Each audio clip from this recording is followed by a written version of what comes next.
नमस्कार, हार्दिक स्वागत छ। म बालकृष्ण शर्मा।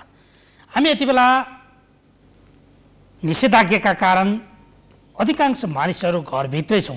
विभिन्न जिल्लाहरूमा निषेधाज्ञा लगाइएको छ, कतिपय ठाउँहरूमा लकडाउन पनि गरिएको छ, जसका कारण घरभित्रै बसिरहँदा पनि हुन त सरकारले कोरोना सङ्क्रमणको चेन ब्रेक गर्नका लागि यति बेला निषेधाज्ञा जारी गरेको छ। तर पछिल्लो तथ्याङ्क हेर्दा दैनिक रूपमा कोरोना सङ्क्रमित बढिरहेको अवस्था देख्न सकिन्छ। यो चेन ब्रेक गर्नलाई के गर्नु पर्ला, अथवा के पहिले भन्दा थप जटिलता उत्पन्न भएको हो? सरकारको तयारी किन प्रभावकारी हुन सकेन? यिनै विषयमा केन्द्रित भएर आजको कार्यक्रममा हामी निषेधाज्ञा कहिलेसम्ममा सहप्राध्यापक तथा कोभिड व्यवस्थापन समितिका सदस्य त्रिवी शिक्षण अस्पतालका वरिष्ठ छाती रोग विशेषज्ञ डाक्टर निरज बम हामीसँग स्टुडियोमा हुनुहुन्छ। स्वागत छ सर। नमस्ते। हजुर, सङ्क्रमण यति बेला पनि हत्ते रूपमा बढिरहेको छ। हजुर, हामीले चेन ब्रेक गर्नलाई यो निषेधाज्ञा लगाएका छौँ। हजुर, अहिले पनि सर्वसाधारणहरू घरभित्रै बसिरहेका छन्। हजुर, तर दैनिक बढ्दो छ। चेन ब्रेक गर्नलाई गरिएको यो निषेधाज्ञा किन सक्न सकिएन? अब यसमा के भएको थियो भने जस्तो पोहोर पनि लकडाउन निषेधाज्ञा जारी गरिएको हो धेरै समयसम्म, र त्यसमा चाहिँ अहिले दुईवटा कुराहरू छन्। एउटा त यो सकिएको थिएन कोरोना, होइन, केही मात्रामा छँदै थियो। जस्तो अब हामीले मङ्सिर पुस माघमा सङ्ख्याहरू घटेको लगभग 50 भन्दा पनि कम आएको थियो प्रत्येक दिन। डिटेक्सन रेट भन्छौँ हामी, जस्तो परीक्षण गर्दाखेरि कहिलेकाहीँ त 20-25 मात्रै पनि आए। तर के थियो भने भुसको आगो जस्तै सल्किराखेको थियो भित्रभित्र, जो चाहिँ अहिले पहिलाको पोहोरको भन्दा यसपालि फरक के छ भने पोहोर सहर केन्द्रित थियो कोरोना, होइन। यसपालि हामीले हिमालका गाउँहरू, हिमाली गाउँहरू, होइन, पहाडी दुर्गमका गाउँहरू भनौँ न, दार्चुलाको भित्र गाउँहरू 2 दिन लाग्ने सदरमुकामबाट, त्यहाँबाट आइराखेका व्यक्तिहरूमा भेटेका छौँ, होइन। उहाँहरू आउनुभएको छ सदरमुकाममा, सदरमुकामबाट रिफर भएर जस्तो सुदूरपश्चिमको मान्छे रिफर भएर धनगढीबाट नेपालगञ्ज, नेपालगञ्जबाट काठमाडौँ आउनुभएको छ उहाँहरू अत्यन्त गम्भीर परिस्थितिमा, होइन। भनेपछि यसपालि के भेटियो त भन्दाखेरि सुदूर गाउँहरूमा, दुर्गम गाउँहरू, हिमाली गाउँहरूमा त्यहाँ फैलिसकेको छ, एउटा कुरा। र अर्को कुरा परिस्थिति अनुसार यो भेरिएसन, जेनेटिक म्युटेसन भएर आएको नयाँ किसिमको भेरिएन्ट हो कि भन्ने कुरा पनि आएको छ, दोस्रो कुरा। तेस्रो कुरा जस्तो हाम्रो भारतमा धेरै कुराहरू, हाम्रो धेरै सम्बन्ध छ नि, जस्तो आर्थिक, सामाजिक, धार्मिक, राजनीतिक सम्पूर्ण सम्बन्धहरू भारतमा जब यो विस्फोटन भयो नि, त्यसको असर 2 हप्तापछि, किनभने दिल्लीबाट काठमाडौँ पुग्न हावालाई कति दिन लाग्यो भन्दाखेरि 1.5-2 हप्ता लाग्यो अहिले यहाँ, होइन, मान्छे मार्फत होस् या चाहिँ वातावरण मार्फत। भनेपछि दिल्लीमा विस्फोटन सुरु भयो, त्यसपछि काठमाडौँमा आयो, अनि त्यहाँको प्रत्यक्ष रिफ्लेक्सन काठमाडौँमा हुने जुनसुकै उसमा पनि भनेपछि रोगमा पनि त्यही भयो अहिले। किनभने भारतमा जब सुरुवात भयो नि, त्यसपछि यहाँ सशङ्कित हुन सुरु गरिसकेको थियो जनस्वास्थ्य को समितिहरू, जनस्वास्थ्य भनौँ न, जनस्वास्थ्य विज्ञहरूदेखि लिएर हामी चिकित्सकहरू पनि समाचारमा हेर्थ्यौँ, र यो कुरा पक्कै थाहा थियो कि भारतमा विस्फोटन भएपछि यहाँ सुरु भइहाल्छ। हजुर, तपाईँले यसो भनिरहँदा हामी के डराउनु पर्ने र आत्तिनु पर्ने अवस्थामा आइपुगेका हौँ? अब सचेत रहने, सतर्क रहने हो, होइन। तर त्रसित भएर त के गर्ने, मनोवैज्ञानिक रूपमा त्रसित भएर उल्टो चाहिँ हामीलाई मनोवैज्ञानिक रोगहरू, होइन, साइकेट्रिक रोगहरू मात्र थपिने हुन्। त्यसैले गर्दा त्रसित हुने होइन, हामी संरक्षित हुने हो, सतर्क रहने हो, सचेत रहने हो। किनभने डराएर मात्रै त अब भएन, तर डराउनु पनि केही हदसम्म स्वाभाविक हुन्छ। किनभने हामीहरू अनुशासनको पालनामा कमी छौँ, चुक छौँ, होइन। अब शिक्षाको पनि कमी नै छ हामीसँग, भनौँ न। नेपालीहरूमा हामीहरू संयमित बन्न सकेनौँ नि, होइन। दसैँपछि मैले देखेको थिएँ भिडभाड बढिहाल्यो। पार्टी प्यालेसमा 500-500 जनाको भोजहरू हुन थाले, पिकनिक जान थाले नेपालीहरू। यहाँले पार्टी प्यालेसकै कुरा गर्दा केही महिना अगाडि त राजनीतिक दलका ठुल्ठुला आमसभाहरू गाडी ओसारेर राजधानीमा पुरै शक्ति प्रदर्शनका नाममा भएका ती गतिविधिले त अवश्य पनि पक्कै पनि यसले राजनीतिक दलका नेताहरूले नै कोरोनाको यो भयावह अवस्था ल्याएका हुन् भन्न पक्कै पनि डर मान्नुपर्ने अवस्था मलाई त लाग्छ उहाँहरू पनि धेरै ठुलो जिम्मेवार हुनुहुन्छ यो कारणको लागि। किनभने हामीले जुन परिस्थिति भोग्दैछौँ, अझ त मलाई लाग्छ हामीले इटालीमा लासहरू देख्यौँ होइन, विदेशमा युरोपमा देखेका थियौँ नि, त्यो अहिले भारतको दिल्लीमा देखेको भिडियो हेर्नुभयो भने मैले पनि हेरिराखेको छु। दिल्लीको त्यहाँ अस्पतालमा पनि लाइन छ होइन, क्यु छ, त्यस्तै गरेर मसान घाटमा पनि क्यु छ होइन, जलाउने लास जलाउनलाई घन्टौँ कुर्नुपर्ने फैक्ट्रीमा अक्सिजनका सिलिन्डरहरू खोसाखोस छ खोसाखोस छ। र त्यस्तै गरेर नेपालमा पनि त्यही परिस्थिति अझ हामी पिकमा पुगेको छैनौँ। यो त केही दिन लाग्छ। हाम्रो वहाँ सुरुवात भएको छ, जहाँ हाम्रो वहाँ सुरुवाती चरणमै हाम्रो जनस्वास्थ्य स्ट्रक्चर अर्थात् हेल्थ इन्फ्रास्ट्रक्चर यति कमजोर छ कि हाम्रो त सुरुमै परास्त भइसक्यो होइन। अस्पतालहरू, शैय्याहरू, आइसियुहरू खचाखच भरिसक्यो। आइसियु त काठमाडौँ उपत्यकामा आइसियु पाउनु भनेको त एकदमै मेहनत गरे पनि असम्भव जस्तै भइसक्यो। किनभने स्वास्थ्य मन्त्रालयले पनि निकालिसक्यो होइन, उहाँहरूले आफ्नो परिस्थिति कि हामीले अब हात खडा गर्ने परिस्थिति आइसक्यो, अस्पतालहरू भरिसके, हाम्रो क्षमतालाई नभ्याउने भइसक्यो भन्ने कुरा स्वास्थ्य मन्त्रालयले पनि हामीले समाचारमा सुनिसक्यौँ उहाँहरूको विज्ञप्तिबाट। त्यसर्थ अब हामीसँग घरमै बस्नु, लकडाउनमा व्यक्ति, परिवार, समाज हामी बस्नु बाहेक अरू विकल्पै छैन अहिले त हामीसँग। किनभने औषधि पनि छैन, त औषधि भएको रेमडेसिभिर पनि सकिसक्यो होइन। किन भारतको परिस्थिति आफ्नै छ। उहाँहरूले धेरै जसो औषधिहरू कोरोनामा प्रयोग हुने औषधिहरू हामी भारतमा निर्भर हुनु पर्थ्यो र त्यहाँ उहाँहरूले घोषणा नगरे पनि अप्रत्यक्ष रूपमा उहाँहरूले कुनै एक्सपोर्ट हुन दिइराख्नु भएको छैन। जस्तो यसो भनिरहँदा हजुर यो बीचमा केही ब्रेक भएको थियो, हजुर थोरै सङ्क्रमितहरू भेटिरहेका थिए, जस्तो मङ्सिर पुस माघ फागुन भनौँ न, फागुन चैतदेखि फेरि यो आगो सल्किन सुरु भयो, भारतमा सुरु भयो। एक्कासी सङ्क्रमण बढ्नुको कारण के देख्नुहुन्छ यहाँले? अब यसमा के छ भने जस्तो युरोप, अमेरिका लगायतका देशहरू, उहाँहरू धेरै व्यक्तिहरू उहाँहरू सचेत हुनुहुन्थ्यो होइन, अवार, उहाँहरू शिक्षित पनि हुनुहुन्थ्यो विकसित देशहरूमा, र उहाँहरूले यसलाई नियन्त्रणमा राख्न सक्नुभयो जस्तो लाग्छ मलाई। किनभने अमेरिकामा त अहिले मास्कको पनि धेरै कम प्रयोग भइराखेको छ। तर भारत लगायत देशहरूमा, दक्षिण एसिया विशेष गरेर बङ्गलादेश, भारत जहाँ जनसङ्ख्या बढी छ होइन, त्यहाँ चाहिँ कुनै पनि मापदण्डहरू पालना गरिएनन्। धेरै कम हुँदाखेरि पनि त्यो सल्किराखेको थियो भित्रभित्र गाउँमा भुसको आगो जस्तै। र अर्को कुरा भेरिएन्ट, नयाँ परिवर्तन स्वरूपको रूपमा कोभिड भाइरस आयो। र यी दुई तिनवटा कुराहरूले र भारतमा पनि हामीले देख्यौँ भने पश्चिम बङ्गालमा र्यालीका र्याली भयो होइन, दिल्लीमा र्यालीहरू सुरु भए, राजनीतिक उनीहरूको चाहिँ भेलाहरू पनि हाम्रो नेपालको भन्दा झन् बढी रूपमा त्यहाँ सुरु भएको थियो, चुनावहरू भयो। यी कारणहरू चाहिँ मलाई लाग्छ र एकैचोटि खुल्ला भयो। जस्तो यो नयाँ भेरिएन्ट भन्दै गर्दा हजुर अहिलेका बिरामीहरू सितमिति निको नहुने, एक्ज्याक्टली हो, निको भइहाले पनि धेरै दुःख पाउने हजुर अवस्था यति बेला देखिन्छ। यो वास्तविकता हो नि? हो, अहिले पक्कै पनि। किनभने कस्तो छ भने अहिले जति 5-6 हजार जति पुग्न थाल्यो प्रत्येक दिन डिटेक्सन रेट अर्थात् परीक्षण गर्दाखेरि पोजिटिभ आउने रेट, यी भनेका जस्तो यो पोहोर के थियो भने एकजना व्यक्तिको एउटा अफिसमा पोजिटिभ आयो भने सबैलाई कन्ट्याक्ट ट्रेसिङ गरिन्थ्यो र लक्षण नभएका व्यक्तिहरू पनि घरमा, गाउँमा, समाजमा सम्पूर्ण एउटै बसमा यात्रा गरेका व्यक्तिहरू पनि जानुहुन्थ्यो होइन, लक्षण नभएका व्यक्तिहरू पनि परीक्षण गर्न जानुहुन्थ्यो। त्यसले गर्दाखेरि पोहोर रेट भनौँ न लक्षण नभएका व्यक्तिहरू धेरै हुनुहुन्थ्यो। तर योपल्ट के छ भने जसलाई आवश्यक पर्छ होइन, कोही बिरामी हुनुभयो भने मात्रै परीक्षण गर्ने चलन छ र एउटा पोजिटिभ आयो भने परिवारकाले कन्ट्याक्ट ट्रेसिङ गर्नु हुँदैन योपल्ट चाहिँ। त्यो कारणले गर्दाखेरि जति परीक्षण भएर पोजिटिभ आएका छन् नि प्रायः लक्षण भएकै व्यक्तिहरू छन्।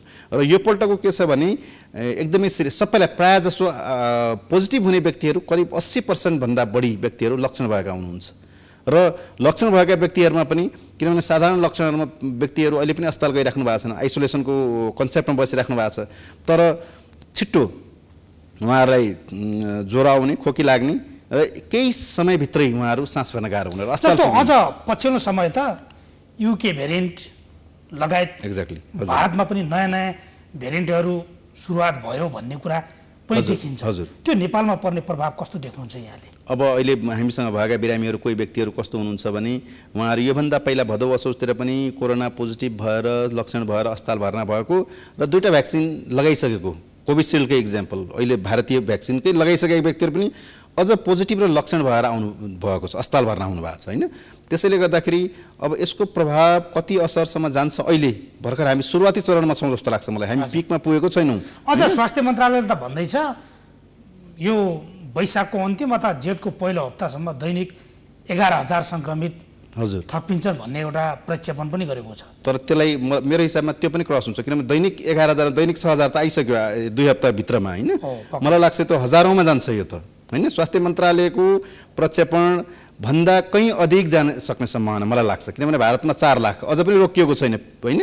उकालो लाग्न अझ पनि रोकिएको छैन, मृत्युको दर अझै रोकिएको छैन होइन। तसर्थ हुन त यही कार्यक्रममा मैले डाक्टर शेरबहादुर पुनसँग कुरा गर्दै गर्दा उहाँले भन्दै हुनुहुन्थ्यो पिसिआर परीक्षण नै भएको छैन, पिसिआर परीक्षण भएको भए आज नै देखिन्छ 11,000 बढी त हो। उहाँले एकदमै साँचो कुरा मलाई लाग्छ, कुनै पनि चिकित्सकज्यूले भन्नुभएको कुरा मलाई पनि त्यही लाग्छ। किनभने अहिले पनि काठमाडौँमा परीक्षण गऱ्यो भने यहाँ 1 लाखभन्दा बढी व्यक्ति हुनुहुन्छ भन्ने कुरा जनस्वास्थ्य विज्ञ कसैले भनिराख्नु भएको थियो।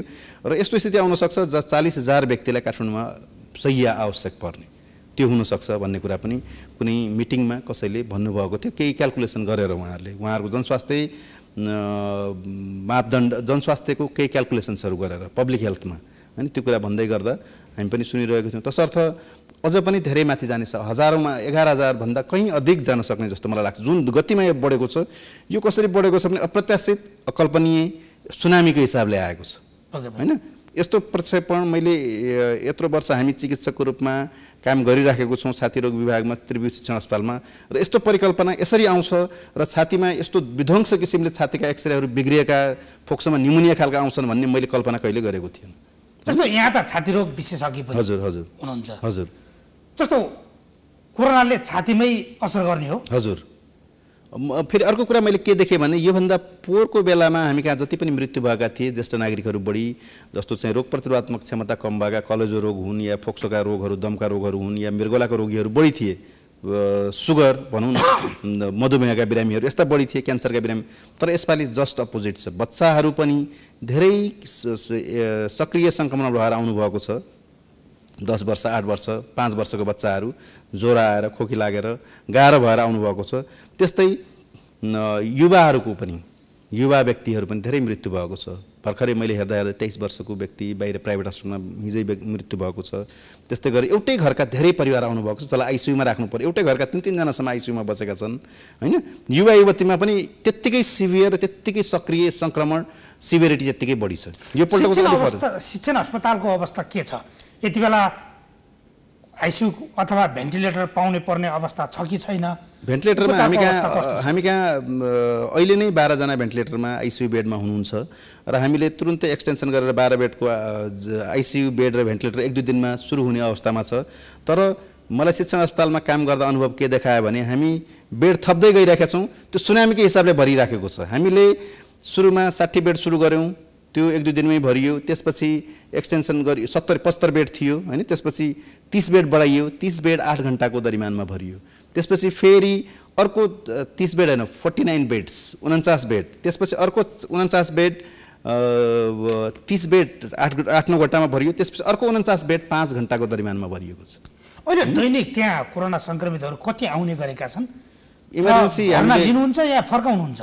कोभिडको इमर्जेन्सी छ हाम्रो होइन। त्यहाँ दैनिक 40 जना भन्दा 50 जना भन्दा बढी व्यक्तिहरू आउनुहुन्छ र एक दिन त करिब 30-32 जना व्यक्तिहरू जसलाई आवश्यकता थियो अक्सिजनको भर्नाको लागि हामीसँग बेडै नभएपछि हामीले अन्य अस्पतालमा जानलाई उहाँहरूलाई अनुरोध गऱ्यौँ। कारण के छ भने सबै त आएका जति लिन सक्ने अवस्था छैन होइन। धेरै व्यक्तिहरू आउनुभएको छ। एकै समयमा 1 घन्टाकै भित्रमा हामीलाई फोन कल आउँदाखेरि 4-5 जनाको आउँछ। 4-5 वटा आइसियु बेड चाहियो, भेन्टिलेटर चाहियो भनेर होइन।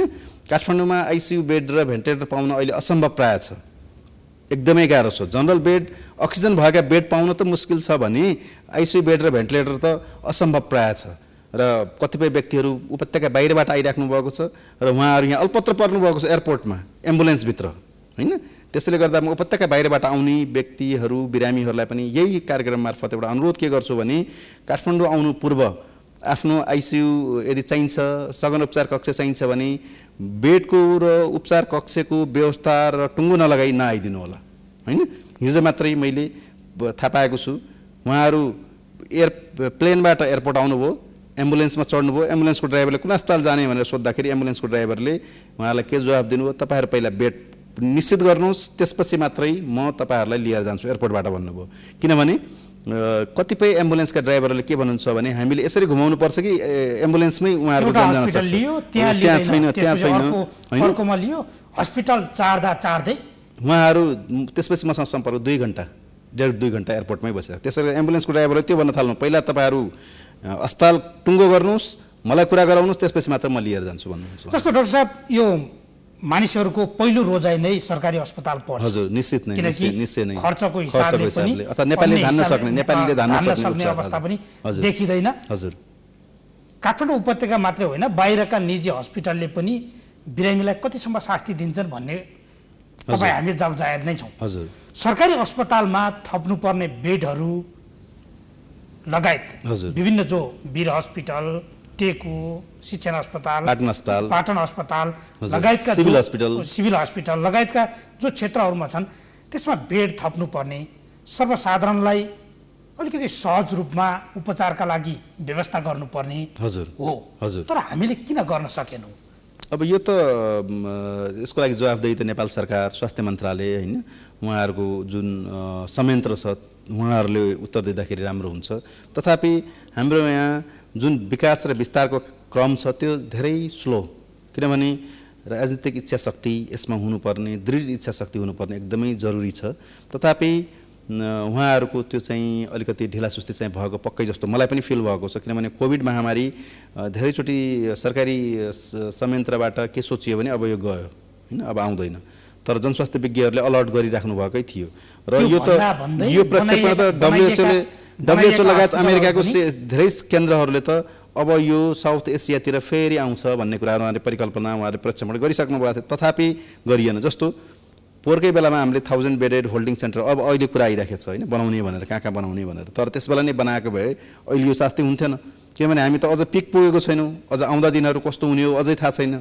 तसर्थ त्यो तयारी चाहिँ एकदमै ढिलासुस्ती भयो जस्तो मलाई लाग्छ नेपाल सरकारको। जस्तो खुल्ला ठाउँमा यति बेला जस्तो टुटिकेल होला, अन्य भवनहरू विभिन्न खाली भवनहरू छन्, ती भवनहरूमा एउटा आइसोलेसन लगायतका स्वास्थ्य सामग्रीहरू राखेर उपचार गर्ने सम्भव हुन्छ कि हुँदैन? अब चिकित्सकीय दृष्टिकोणले अब सम्भव हुन्छ, हुनुपर्छ, बनाउनुपर्छ जस्तो लाग्छ। किनभने चीनमा हामीले देख्यौँ पोहोर साल 1000 बेड हस्पिटल उनीहरूले 1 हप्ताभित्र तयार गरेको थियो अस्थायी रूपमा होइन। नेपालमा पनि गर्न सकिन्छ, किनभने हामी त अस्पतालमा हाम्रो प्रक्षेपण त के छ भने हामीले सायद एक दिन यस्तो पनि आउन सक्छ, यस्तो विकराल परिस्थिति अस्पताल पुरै भरिएर चौरमा टेन्ट गाडेर पाल गाडेर पनि उपचार गर्नुपर्ने हुनसक्छ सैया लगाएर भन्ने कुरा पनि हामीले कता कता आभास भइराखेको छ। डाक्टर साहब मैले यसमै जोडेँ, हजुर यति बेला नेपालगञ्जमा त त्यस्तै अवस्था आएको छ। नेपालगञ्जमा त्यस्तै छ, त्यहाँ एउटा बिरामी भित्र उपचार भइराखेको बिरामी अर्को बाहिर कुरेर भित्रको बिरामी डेड भइदिएपछि मैले बेड पाउनु पर्छ। एक्ज्याक्टली नेपालगञ्जमा त्यो भएको छ र नेपालगञ्जमा स्वास्थ्य जनशक्ति पनि एकदमै कमी भएर गएको छ, किनभने हामी त्यो परिस्थितिसम्म पुग्दाखेरि भोलि हामीसँग हेल्थ म्यान पावर कति रहन्छ भन्ने पनि अर्को महत्त्वपूर्ण छ। किनभने पक्कै पनि हाम्रो हेल्थ म्यान पावर 30, 40, 50% त सक्रिय सङ्क्रमणमा जान सक्ने सम्भावना उत्तिकै छ। किनभने अहिलेको फरक छ परिस्थिति, अहिलेको कोरोना अलिकति फरक छ। योभन्दा पहिला हामीले पनि नियन्त्रणमा लिन सकिन्छ कि भन्ने हिसाबले योभन्दा पहिला उपचार गर्ने हामी चिकित्सकहरू पनि अहिले कन्फिडेन्स बढी थियो। योपल्ट त कन्फिडेन्स नै एकदमै लेभल नै कम छ, किनभने योपल्ट कोरोनासँग त सकिएला जस्तो अर्थात् चाहिँ हामीले पराजित गर्न सक्छौँ सजिलै भन्ने मलाई लाग्दैन। किनभने शिक्षण अस्पतालको इमर्जेन्सीमा काम गर्दा या चाहिँ कोभिडको वार्डमा काम गर्दा हामीले 30, 35, 40 बेड नयाँ थप्यौँ भने त्यो केही घन्टामै भरिन्छ, केही घन्टा होइन। यस्तो सुनामी त परिकल्पनै गरिएको थिएन, यति छिटो भरिन्छ, यति बढी यति रफ्तारमा बिरामीहरू आउनुहुन्छ होइन, अक्सिजनको मागमा त्यत्तिकै। र मलाई कता कता लाग्छ औषधि त अब अभाव हुन्छ नै केही दिनमा, किनभने भारतले कडाइ गरेको छ आफ्नोमा प्रोडक्सन उत्पादन हामीले भारतमा भर पर्नुपर्छ।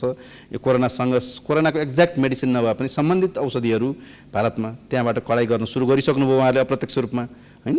त्यस्तै स्टेरोइड लगायत रगत पातलो गर्ने औषधिहरू भन्छौँ हामी, लो मोलिकुलर हेपारिन, अब रेमडेसिभिर त पाउनै छोडिसक्यो होइन। त्यस्तै गरेर अक्सिजन पनि त्यो समस्या हामीले झेल्नुपर्छ जस्तो मलाई लाग्छ। जस्तो बारम्बार उद्योगीहरूले यति बेला अक्सिजन हामी धान्न सक्छौँ, तर हामी कहाँ सिलिन्डरहरू 30-40 हजारको हाराहारीमा सिलिन्डरहरू खरिद गर्नुपर्छ, सिलिन्डर छैनन्।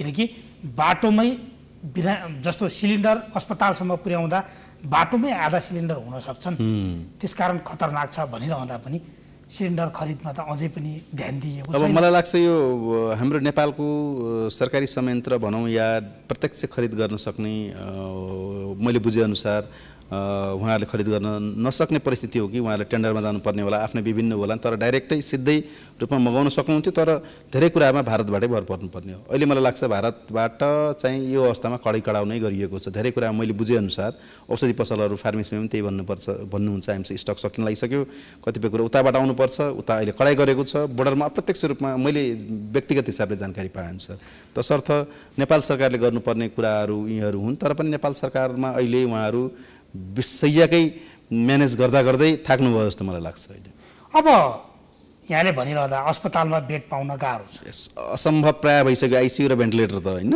त्यो पाउनु भनेको एकदम भाग्यमानी र हामीसँग भएका निजी हस्पिटलहरूले पनि तान्न नसक्ने भइसक्यो। निजी अस्पतालहरू पनि पहुँचवालाहरूको भरमा, हजुर, पहुँचवालाहरूलाई मात्रै दिने अवस्था छ, सर्वसाधारणले पाउने त अब यसमा के छ भने पहिला केही दिन अहिलेसम्म त सबैले पाइराख्नु भएको छ, पछि के परिस्थिति हुन्छ त्यो त अब यथार्थमा थाहा छैन, तर पनि मैले देखेका निजी अस्पतालहरू, सानसाना अस्पतालहरू पनि भरिसक्यो। जस्तो हामीले अस्पतालमा बेड नपाइसकेपछि अन्तिम विकल्प भनेको त घरमा बस्नु हो। घरमा होम आइसोलेसनमा बस्नुपर्नेले के गर्नुपर्ने? अब होम आइसोलेसनमा त त्यही हो, पहिल्यै आएको सामाजिक दूरी कायम गर्नुपर्ने, हातको सफाइ गर्ने, मास्क लगाउने, यी कुराहरू त भइ नै हाले। तथापि अहिले चाहिँ हामी स्ट्रिक्ट लकडाउनमा व्यक्तिगत पारिवारिक रूपमा होइन एकअर्कासँग पनि अलिक टाढै बसेर अर्थात् चाहिँ डिस्टेन्सिङ भौतिक दूरी कायम गरेर बस्नुपर्छ। र अर्को कुरा लक्षण देखियो, ज्वरो आयो, खोकी लाग्यो भने त परीक्षण त अनिवार्य रूपमा गर्नु पर्यो र परीक्षण गरेर पोजिटिभ आउनुभयो भने जबसम्म सास फेर्न गाह्रो हुँदैन अक्सिजन नापिराख्ने, अक्सिजनको लेभल SpO2 भन्छौँ हामी 90-92 हुन थाल्यो भने मात्रै अस्पताल गइदिने र यदि गाह्रो नै भयो भने त अक्सिजन घरमै लगाएर बस्न सक्ने क्षमता अर्थात् सम्भावना त हामी नेपालीमा छैन, हामी गर्न पनि सक्दैनौँ। दिल्लीमा त मैले सुनिराखेको छु केही चिकित्सकहरूले फोन पनि गर्नुभएको थियो, उहाँहरू आफ्नै घरमै अक्सिजन रेडी गरेर आफै औषधिहरू चलाएर पनि बस्नु भएको छ। दिल्लीमा त्यो परिस्थिति छ, तर नेपालमा चाहिँ हामीले अहिले के भन्न सकेसम्म अब अक्सिजन नै गाह्रो भयो, सास फेर्नै गाह्रो भयो, अक्सिजन कम भयो भने अस्पताल जानुको विकल्प छैन। बेड पाइने नपाइने त गएपछि थाहा हुने कुरा हो। जस्तो अघिल्लो जो गत वर्ष कोरोना संक्रमणको एउटा दायरा के थियो भने घरको एकजना मान्छेलाई भयो भने अरू सुरक्षित रूपमा रहेको देखिन्छ। जस्तो श्रीमानलाई भयो भने पनि श्रीमती सुरक्षित रूपमा रहेको भन्ने रिपोर्टहरू आइराखेको थियो त्यति बेला। हजुर, तर अहिलेको अवस्था हेर्दा ठ्याक्कै के देखिन्छ भने परिवारमा एकजनालाई भयो भने परिवारका सबै मान्छेलाई भएको रिपोर्ट आयो भनेर यति बेला सामाजिक सञ्जालहरूमा लगायत अन्य माध्यमहरूबाट पनि देख्न सकिन्छ। यो अवस्था गर्दा कतै हामी जो अलिकति सचेत हुन सकेनौँ कि र परिवारलाई नै पुरै सिङ्गो परिवारलाई नै भेटियो कि के हो? योभन्दा पहिला पनि एउटा परिवारलाईमा एकजनालाई भयो भने अरूलाई पनि भएको थियो, तर एकजना सक्रिय सङ्क्रमित भयो भने अरू लक्षणविहीन खालका बढी थिए योभन्दा पहिला होइन। तर अहिले के छ भने परिवारमै लाग्ने तर प्राय लक्षण देखिने होइन। यो कोरोना सुरु भइसकेपछि लक्षण देखिने बढी अहिलेको किसिमको यो भ्यारिएन्टले गर्दा हो। यो यथार्थ चाहिँ अब चिकित्सा विज्ञानले अहिले पत्ता लगाइसकेको छैन, किनभने हामीसँग रिसर्चहरू छैनन् नेपालमा यथेष्ट मात्रामा। हामीले त फलो गर्ने हो होइन, विदेशी गाइडलाइन्सहरू भनौँ न, बाहिरको गाइडलाइन्सहरू फलो गर्ने। यथार्थ रूपमा यहाँ हामी उपचारतिरै लागेको छौँ। यहाँ रिसर्च अनुसन्धानहरू धेरै कम मात्रामा भएका छन्। त्यसैले गर्दाखेरि युके भ्यारिएन्ट जस्तै अन्य भ्यारिएन्ट पनि निस्किए कि अहिले होइन। त्यसैले गर्दा लक्षण सक्रिय एउटै परिवारमा भएका एउटै परिवारका 3 जना आइसियुमा बसेको अवस्था पनि मैले देखेको छु अहिले होइन। त्यसैले गर्दाखेरि सक्रिय सङ्क्रमण छिटो हुन्छ अहिलेको मेरो व्यक्तिगत बुझाइबाट, किनभने हामीसँग अनुसन्धान र यथेष्ट प्रमाण र एभिडेन्स बेस्ड मेडिसिन भन्छौँ हामी होइन। क्लिनिकल प्रमाणहरू त छैनन्, तर पनि एउटा चाहिँ हामीले सोचाइको आधारमा हेर्दाखेरि अहिले चाहिँ सबैलाई लक्षण बढी देखिएको छ र छिट्टै सुनामी जस्तै एकदमै छिटो सास फेर्न गाह्रो हुने, खोकी लाग्ने, एक्सरे गर्यो न्युमोनिया देखिने, कन्सोलिडेसन भन्छौँ हामी होइन। र कहिलेकाहीँ त white out of the long एकदमै पुरै अपेसिटी भन्छौँ हामी, पुरै सेतो देखिने पनि हुन्छ, कालो हुन्छ, फोक्सोकोहरू देखिने होइन। एयरले गर्दा हावाले गर्दा फोक्सोमा हावा भरिएको हुन्छ तर पुरै सेतो देखिन्छ, कन्सोलिडेसन त्यस्तो किसिमको। जस्तो यो सङ्क्रमण अब डाक्टर साहबले भने जस्तै झन् भयावह रूपमा सङ्क्रमण फैलिरहेको छ, एकले अर्कालाई अवश्य पनि फैलिरहेको छ। हजुर, तर हामी एकातिर कोरोना खोप पनि लगाइरहेका छौँ। हजुर, यो कोरोना खोप लगाएपछि सङ्क्रमण कम हुनुपर्ने होइन र? एक्ज्याक्टली, मेडिकल साइन्सले त्यही भन्छ, जनस्वास्थ्यले त्यही भन्छ होइन।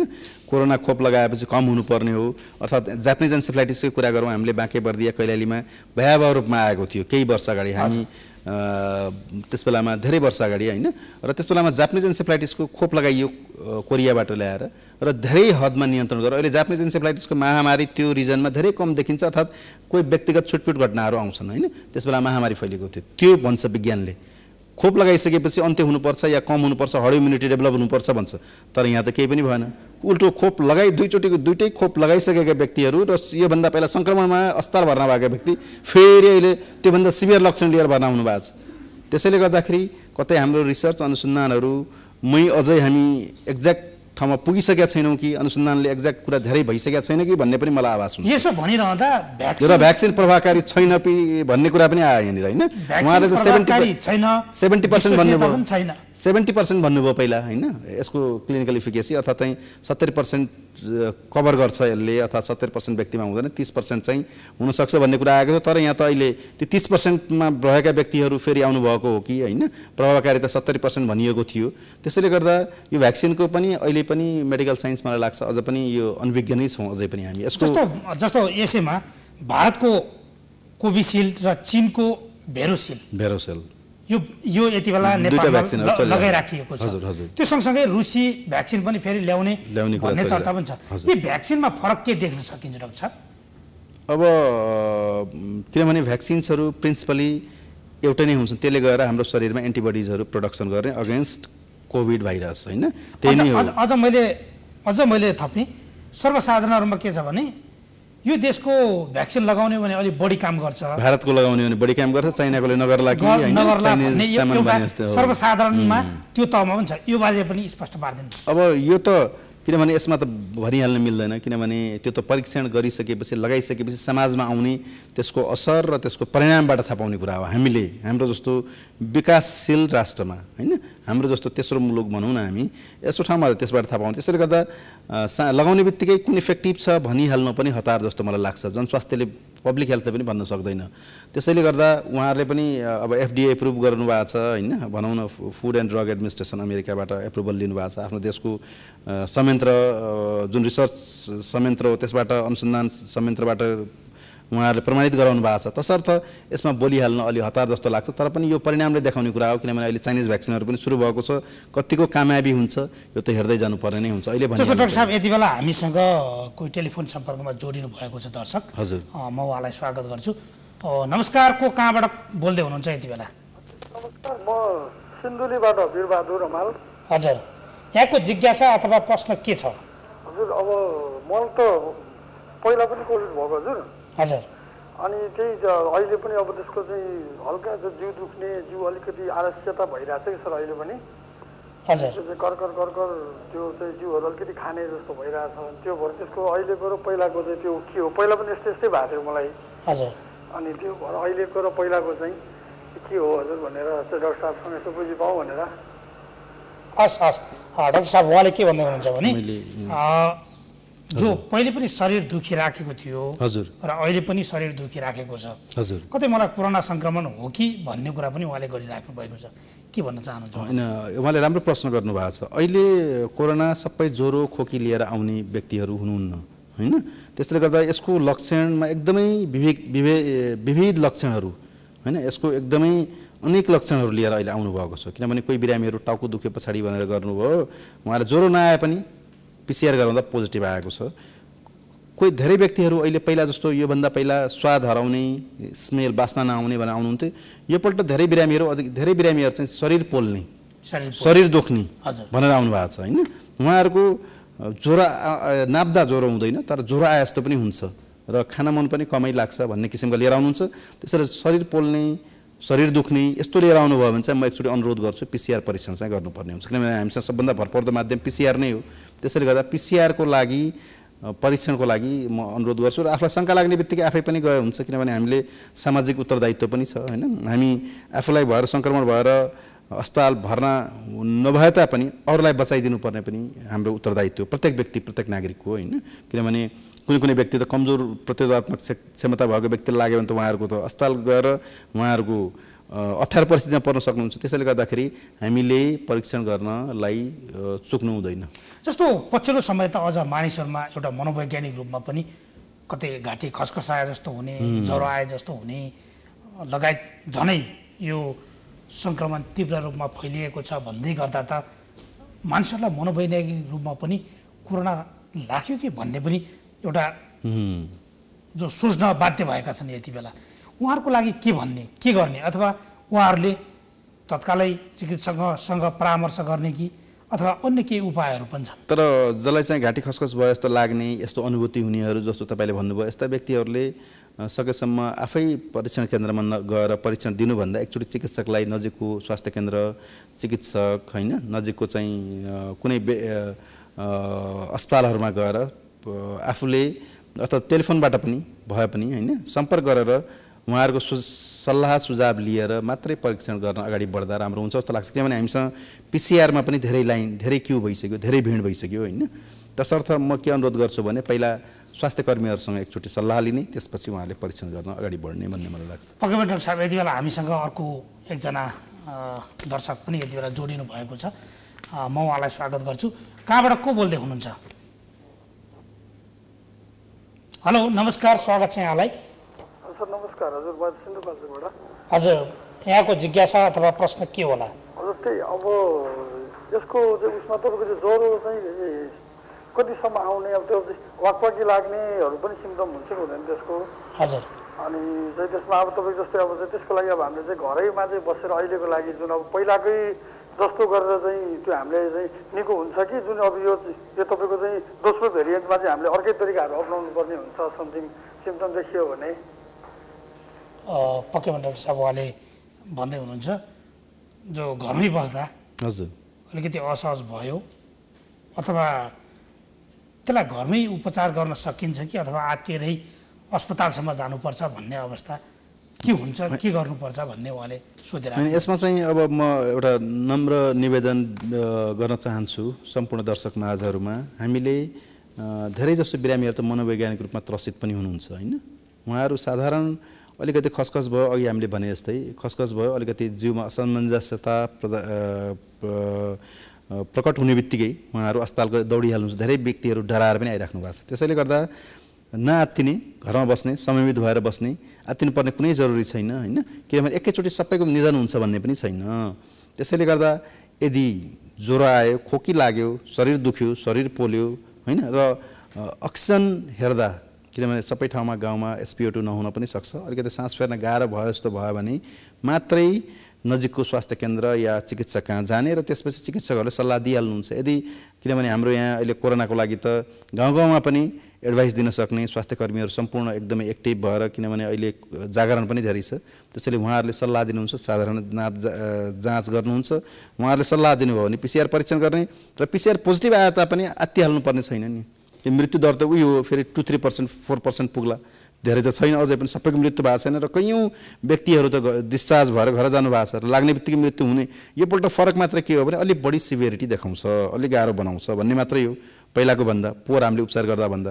तर आत्तिएर एकदमै त्रसितै भएर होइन, एकदमै मनोवैज्ञानिक रोगहरू नै निम्ति हुनुपर्ने कुनै कारणमा देख्दैन। किनभने अधिकांश बिरामीहरू सन्चो भएर जान्छ। एउटा जिज्ञासा छ, ज्वरो कति पुग्यो भने अलिकति खतरनाक मान्ने र अक्सिजनको लेभल कतिसम्म पुग्दा ठिक हुन्छ? अब अक्सिजनको लेभल त नर्मली त हाम्रोमा त 95 भन्दा माथि हुन्छ स्वस्थ व्यक्तिमा होइन। कुनै व्यक्ति रोगी हुनुहुन्छ अर्थात् उहाँको श्वास प्रश्वासको समस्या छ, दम छ भने हामीहरू 90-92लाई पनि ठिकै मान्छौँ होइन। 88-92% मेन्टेन गराउनुपर्छ भन्ने छ, 88 देखि 92। तर कुनै पनि व्यक्तिहरू हामीमा चाहिँ स्वस्थ व्यक्तिमा 90 देखि 95, 92-93 आउन थाल्यो भने हामी एकदमै सतर्क रहनुपर्छ। तर 90 भन्दा कम आउन थाल्यो भने अस्पताल गइहाल्नुपर्छ। अक्सिजनको लेभल त्यो चाहिँ अक्सिजनको लेभलको लागि हामीहरू यदि 90 भन्दा तल आयो भने यो चाहिँ यसलाई चाहिँ हामी हाई अलर्ट भन्छौँ र उहाँहरू अस्पताल जानुपर्ने नै हुन्छ। तर 90 देखि 95 भयो भने हामी सशङ्कित चाहिँ हुनुपर्छ। 94-95 भन्दा माथि भयो भने हामी आत्तिनु पर्दैन। कतिपय मानिसहरूलाई आफै जस्तो श्वास फेर्न गाह्रो भएको जस्तो हजुर अनुभूति भइसकेपछि हजुर तर्सिने अथवा डराउने अवस्था पनि आउन सक्छ। तर के छ भने हामीले के गर्ने? जस्तो कतिपय व्यक्तिहरू त स्वस्थ व्यक्तिहरू पनि होइन, साइकोलोजिकल सास फेर्न गाह्रो भयो जस्तो मुटु ढुकढुक हुने यस्तो लक्षणहरू पनि लिएर आउनुहुन्छ उहाँहरूको अक्सिजन नाप्दा 90 95 97 97 98 मेन्टेन भइराखेको हुन्छ त्यस्ता व्यक्तिहरू पनि धेरै छन् फेरि अहिले एउटा घरमा उहाँको कसैलाई कोरोना भएको छ उहाँ अस्पतालमा भर्ना हुनुहुन्छ र छिमेकी या कोही नातेदार एकदमै त्रसित भएर होइन मलाई पनि कोरोना भयो कि भनेर आउनुहुन्छ उहाँहरूको मुटु ढुकढुक हुन थाल्ने मुटु भन्छ पाल्पिटेसन भनौँ होइन त्यस्तै डिस्निया सास फेर्न गाह्रो भयो जस्तो हुने फिलिङ लिएर आउनुहुन्छ एक्सरे गरे नर्मल हुन्छ उहाँहरूको अक्सिजन नापे नर्मल हुन्छ अनि त्यस्ता व्यक्तिहरू तर पनि पिसिआर कसैको नेगेटिभ पोजिटिभ भएका व्यक्तिहरू पनि घरमा बस्दा बस्दै आत्तिएर पनि आउनु भएको छ त्यसैले गर्दाखेरि अक्सिजन लेभल घट्यो भने र एक्सरेमा केही दाग देखियो भने चाहिँ हामीले भर्ना गर्ने इन्डिकेसन बन्छ जस्तो अर्को यसैमा यति बेला हाम्रो अर्को एकजना दर्शक आउनु भएको छ हजुर नमस्कार कहाँबाट को बोल्दै हुनुहुन्छ नमस्कार म नेपालबाट कृष्ण थापा बोल्दैछु हजुर मैले चाहिँ एउटा जिज्ञासा लागेको डाक्टरसँग सोध्न मन लागिरहेको थियो ए हजुर हजुर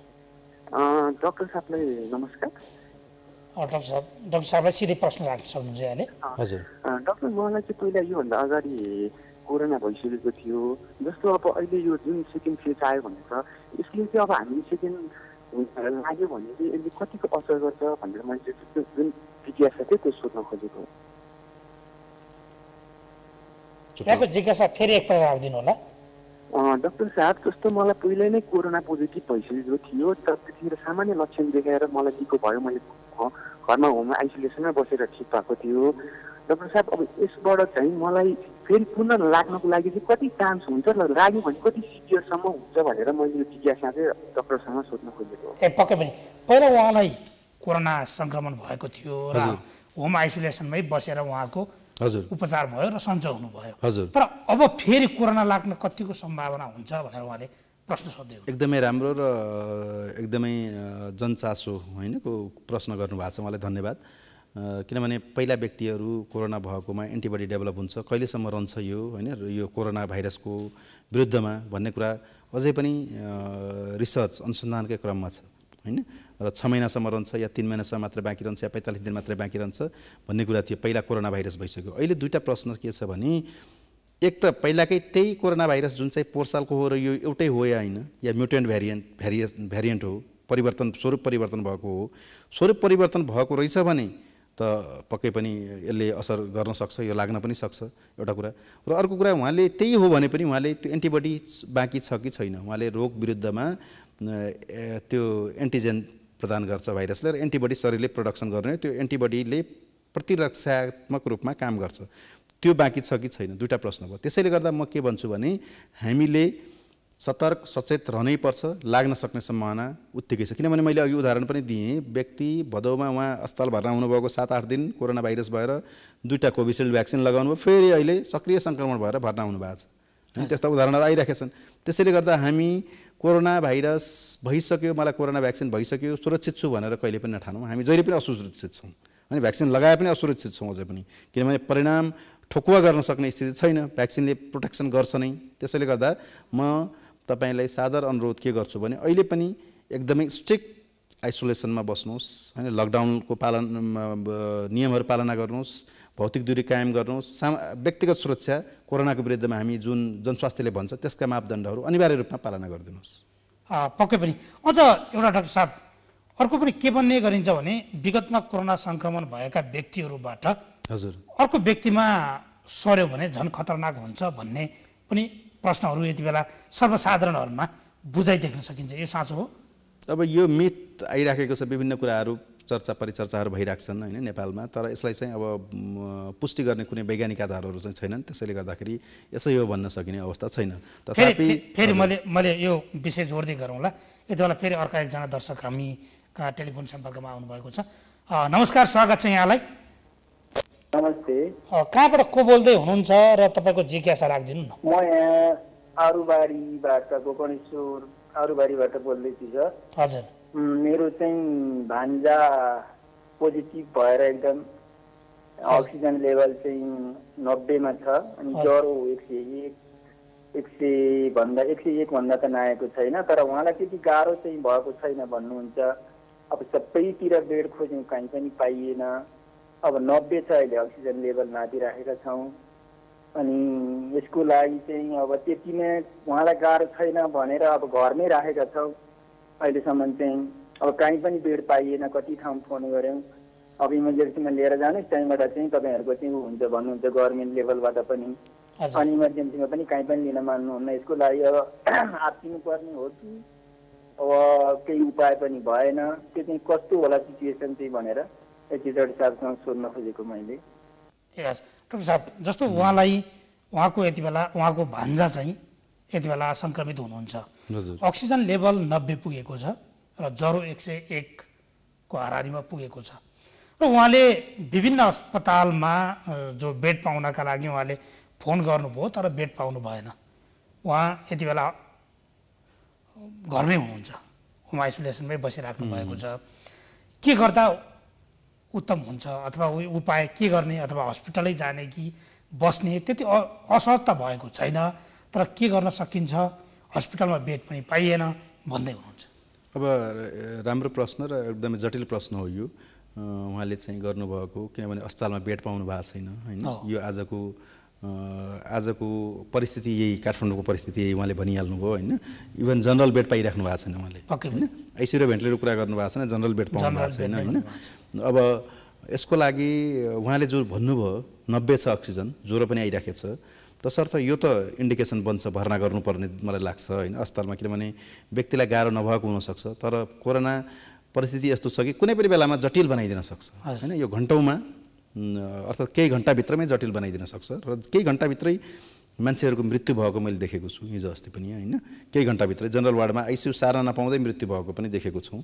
त्यसैले गर्दा यो परिस्थिति कता मोडिन्छ भन्ने कुरा अझै पनि भन्न सकिँदैन। तर उहाँलाई म अनुरोध के गर्छु भने तै पनि अस्पताल खोज्दै गर्नुहोस् होइन। पाइन्छ भने भर्ना गर्दा एकदम उत्तम हुन्छ र एउटा एक्सरे गरेर हेर्नुपर्छ, किनभने ज्वरो र अक्सिजन लेभलले मात्रै बताउँदैन भविष्य कता जान्छ, एक्सरे पनि हेर्नुपर्छ। एक्सरेमा कतिको न्युमोनिया छ र कतिको धान्न सक्छ भनेपछि भन्ने कुरा चाहिँ फोक्सोको छातीको एक्सरे हेरिसकेपछि के अनुमान लगाउन सकिन्छ, कता मोडिन्छ। किनभने हामीले कतिपय ठाउँमा एक्सरे हेर्ने बित्तिकै पनि तपाईँ सुरक्षित हुनुहुन्छ भन्न सक्छौँ होइन। नभए चाहिँ तपाईँको न्युमोनिया बढिसकेको छ, यो जटिलतातिर सक्छ, तपाईँहरू रेडी भएर बस्नुहोस्, मोनिटरिङ बेडमा सार्नुपर्ने हुनसक्छ भन्नुपर्ने हुन्छ। त्यसैले गर्दाखेरि यस्तो अवस्थामा ढुक्क भएर घरमा नबसिकन चिकित्सकको निगरानीमा बस्दा उत्तम हुन्छ जस्तो मलाई लाग्छ। जस्तो यसो भनिरहँदा तपाईँ त त्रिवी शिक्षण अस्पतालको हजुर कोभिड व्यवस्थापनको एउटा सदस्य पनि हुनुहुन्छ। हजुर त्यहाँ बेड पाउनुपर्ने अवस्था जो उहाँले खोजिराख्नु भएको छ यति बेला, हजुर सरकारी अस्पताल पनि भयो, त्यहाँ बेड पाउने अवस्था छ कि छैन?